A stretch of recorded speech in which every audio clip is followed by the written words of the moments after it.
bon, en fait, le SICOVAL aujourd'hui ne s'est pas directement positionné sur cette question précise, hein. Mais nous avons plusieurs axes dans notre politique qui, effectivement, s'occupent de la question de la formation dans le cadre, effectivement, des nouvelles technologies, quels que soient d'ailleurs les domaines d'activité.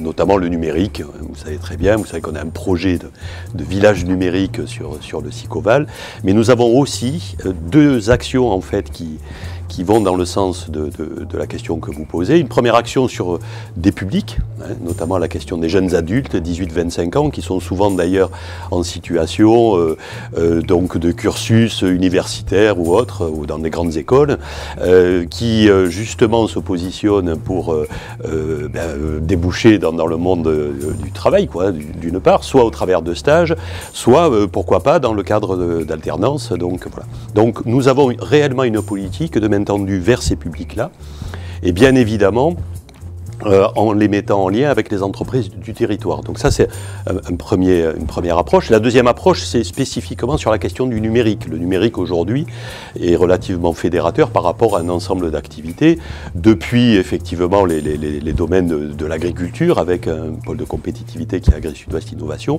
jusqu'à des domaines très, très pointus, de type, effectivement, Internet des objets, etc. Et là, nous avons toute une réflexion, justement, pour faire en sorte qu'en même temps que nous implantons des entreprises dans ces filières-là, nous puissions aussi implanter des structures de formation qui les accompagnent, de façon à avoir une réelle porosité entre ce qui relève de la formation et ce qui relève effectivement de l'activité liée au développement des entreprises. Voilà.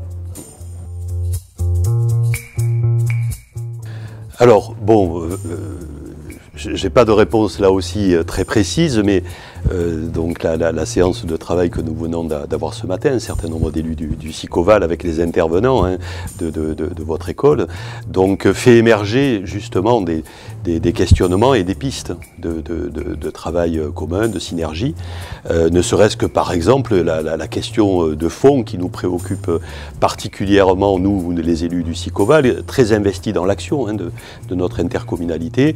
Comment cette action est perçue, d'une part, comment nous souhaitons la diffuser, diffuser ce que nous faisons, quelles sont nos convictions, quels sont nos axes politiques forts. Et je pense que dans ce cadre-là, on pourrait imaginer des collaborations relativement étroites, qui permettraient d'ailleurs d'allier aussi, j'allais dire, le monde de la formation, puisque en toile de fond, il y a cette question aussi, mais aussi le fait d'être toujours dans la modernisation en fait des outils que nous pouvons mettre en œuvre et coller donc à tous les publics de notre territoire. C'est-à-dire garder à la fois une attention particulière sur des publics qui ne sont pas du tout dans une démarche de type web, mais aussi pouvoir communiquer avec celles et ceux qui aujourd'hui en font leur quotidien. Voilà. Salt and indigo.